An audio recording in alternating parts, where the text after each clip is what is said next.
देख रहे हैं हल्लापुर टीवी। 13 साल बाद म्यांमार से लौटा बिहार का युवक, जिसे 2012 में 16 लाख में कुछ लोगों ने उसे बेच दिया था। इसके बारे में विस्तार से जानेंगे अली असद से।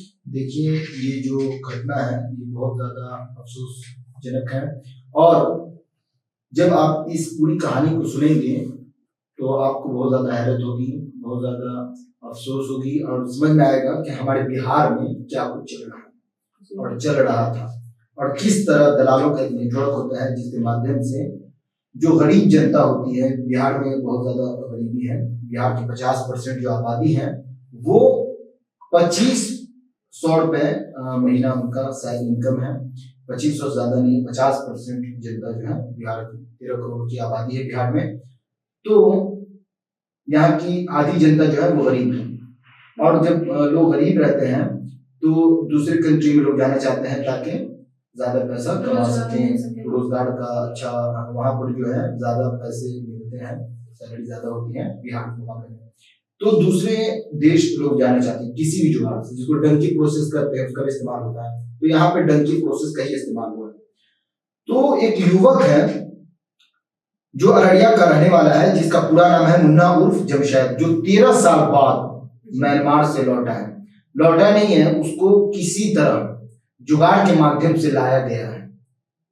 सीधे पासपोर्ट के माध्यम से जो आता है, सीधे जो एक आधिकारिक प्रोसेस होता है उस तरह से नहीं लाया गया, दलालों के जरिए ही उसको दूसरे कंट्री शिफ्ट कराया गया, फिर वहां से किसी तरह अररिया वापस लाया गया, क्योंकि ये लड़का जो है ये अररिया का रहने वाला है। और जब ये गया था तो उस समय इसकी उम्र मात्र 13 साल, अभी ये बहुत ज्यादा बड़ा हो गया, 13 साल बाद लौटा है, तो 26 साल से ऊपर इसकी आयु हो चुकी है।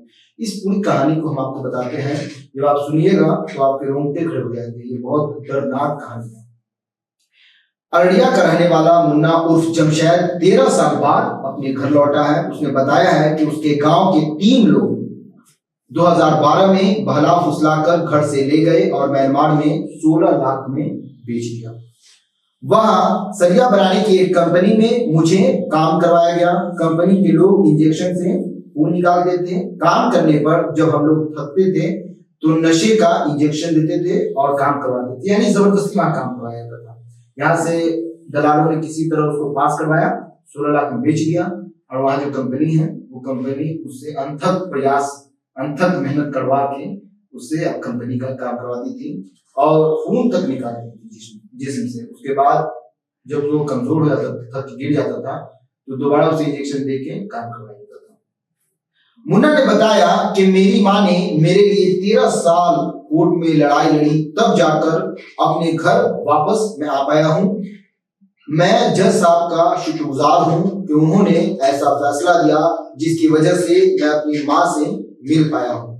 देखिए, ये जो प्रोसेस है जिसके माध्यम से लेके जाया जाता है लोगों को, डंकी प्रोसेस, उस पर शाहरुख खान की एक मूवी भी आई है डंकी प्रोसेस के नाम से, डंकी जिसका नाम है।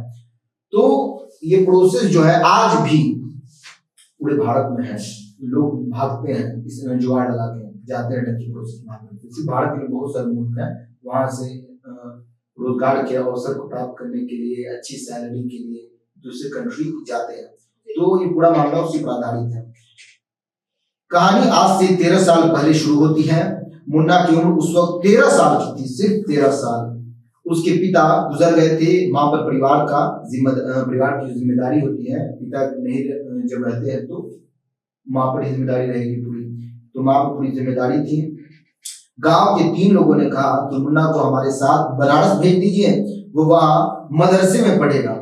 मुस्लिमों का एक पढ़ने के लिए स्कूल होता है जिसको मदरसा कहा जाता है, तो वहां पर वो पढ़ेगा और कुछ काम भी सीख लेगा ताकि रोजी रोजगार कमाने का जो है वो एक अवसर उसको मिल सके।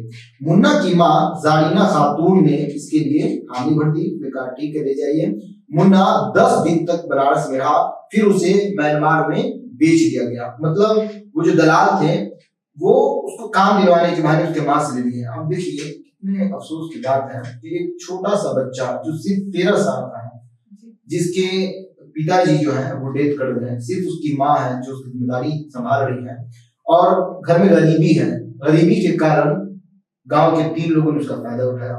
उसने कहा बनारस में आपको काम दिलवा देंगे, वहां पर मिलेगा और सीख मिलेगा।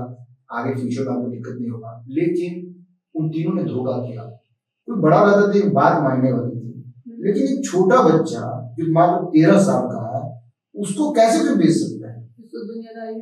जिसको दुनिया की समझ, खुद अपनी समझ नहीं है, उसको दुनिया क्या समझ रही थी और उसको इस तरह बेच दिया गया। कितना आपत्तिजनक बात है, कितनी गलत हरकत है ये। तो जारीना उसकी माँ जरीना खातून ने हामी भर दी, उसके बाद दलालों ने उसको म्यांमार में बेच दिया और समुद्र के बीच में रखते थे कंपनी वाले, वो भी हम आपको बताते हैं। मुन्ना ने बताया कि म्यांमार में मुझे एक सरिया की कंपनी में, सरिया रॉड जो होता है, रॉड बनाने वाली जो कंपनी है, उसमें काम करने को कहा गया।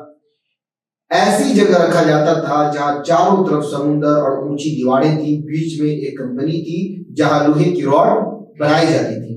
पूरे परिसर में 3 गेट थे और हर गेट पर हथियारबंद गार्ड तैनात रहते थे। चारों ओर कैमरों से निगरानी की जाती थी ताकि कोई भी भाग न सके। इस स्थिति में उससे काम बढ़ाया जाता था। 13 साल का लड़का है और सिर्फ वही नहीं, बहुत सारे लोग उसमें रहते थे। चारों तरफ समुद्र है, ऊंची ऊंची दीवारें हैं, चादर में नहीं भाग सकते हैं। और उसने बताया कि वो भागने का प्रयास भी किया था। उसके बाद क्या कुछ और वो भी मैं बताता हूँ आपको। 2012 में जमशेद के गायब होने के बाद, जब जमशेद बनारस गया, वहां से गायब हो गया, उसके बाद वो वापस लौट के नहीं आया जब अपने गाँव, तो उसकी माँ ने उसके लिए केस लड़ा। 12 साल तक उसकी माँ केस लड़ती रही। अंत में जाकर आज यानी कुछ दिन पहले वो वापस लौट गया है अररिया अपने गाँव। तो 2012 में जमशेद के गायब होने के बाद उसकी मां जारीना खातून ने बौसी थाना में 3 लोगों के खिलाफ केस किया। मामला कोर्ट पहुंचा। कोर्ट के दबाव में पुलिस ने जावेद नाम के एक आरोपी को 2005 में पकड़ा। अदालत ने इस मामले को गंभीरता से लेते हुए मुन्ना और जमशेद को कोर्ट में पेश करने का आदेश दिया। इसके लिए अररिया कोर्ट ने आरोपी को 3 महीने का वक्त दिया। कोर्ट ने यह भी कहा कि अगर जमशेद वापस नहीं आया तो सभी आरोपियों की जमीन और जायदाद को जब्त कर लिया जाएगा। जब कार्रवाई हुई उन लोगों पर, जब उन लोगों को कहा गया कि वापस लेकर आओ, नहीं लेकर आओगे तो तुम्हारे घर पर और ये जब्त कर लिया जाएगा, तुम्हारी जमीन को, तुम्हारी जायदाद को, हर चीज को, तब उन लोगों ने लाने का प्रयास किया। अदालत की सख्ती का असर ये देखने को मिला कि भारी दबाव के कारण दलालों ने म्यांमार से जमशेद को नागालैंड के रास्ते भारत लाया। साधनों का इस्तेमाल किया गया। बहुत सारे साधन इस्तेमाल किए गए, जैसे कि बस, टैंकर, लॉरी और अन्य साधन का इस्तेमाल किया गया, क्योंकि जहां से आता है चोरी छुपे किसी तरह से जब लाया जाता है तो इन्हीं सब चीजों का इस्तेमाल किया जाता है। कोई पिकअप में आ गया, कोई ट्रक के पीछे छुपा कर लाया गया, इस्तेमाल किया ताकि किसी को भनक भी न लगे। और अररिया 4 जनवरी को जमशेद को अररिया रेलवे स्टेशन पर एक ऑटो में बैठाकर घर की ओर भेज दिया गया। और पूरे गांव में किसी को भनक तक नहीं लगने दी। अब पूरे बिहार में समझिए, जब ये लाने का प्रोसेस चल रहा था, पुलिस प्रशासन ने एक ऐसा सिस्टम तैयार किया ताकि, और दलालों को समझा दिया कि किसी को भनक नहीं होनी चाहिए, जैसे भनक होगा पूरा मामला बिगड़ जाएगा, पूरा प्लान बिगड़ जाएगा। तो अररिया तब 4 जनवरी को उसे किसी तरह लाया गया, डिफरेंट व्हीकल के अंदर बैठाकर। काउंसलिंग के बाद परिजन को उनका जो बच्चा है, जो 13 साल का था 2012 में जब वो गया था, अब लौटा है 2026 में, तो उसकी उम्र 27 साल हो गई। 27 साल बाद वो लौटा, 27 साल का उम्र हो गया उसका। लौटा तो 12 साल बाद, लेकिन 27 साल हो गया उसका उम्र। 27 साल जवानी का उम्र है, बचपना में गया था, जवानी में लौट रहा है वो। तो दलालों ने लड़के को अररिया रेलवे स्टेशन RS पर छोड़ा, जहां से उसे एक ऑटो में बैठाकर आरोपी के गांव ले जाया गया। और बैसी पुलिस ने तुरंत कार्रवाई करते हुए लड़के को बरामद कर लिया। पुलिस ने हिरासत में लेकर बाल कल्याण समिति के सामने पेश कर दिया और CWS ने बच्चे को काउंसलिंग की और परिजन को सौंप दिया। और जो बच्चा है जो म्यांमार में बेच दिया गया था 16 लाख में, तो काउंसलिंग करने के बाद जो वो पहुंच गया 4 जनवरी को बिहार वापस लौट गया।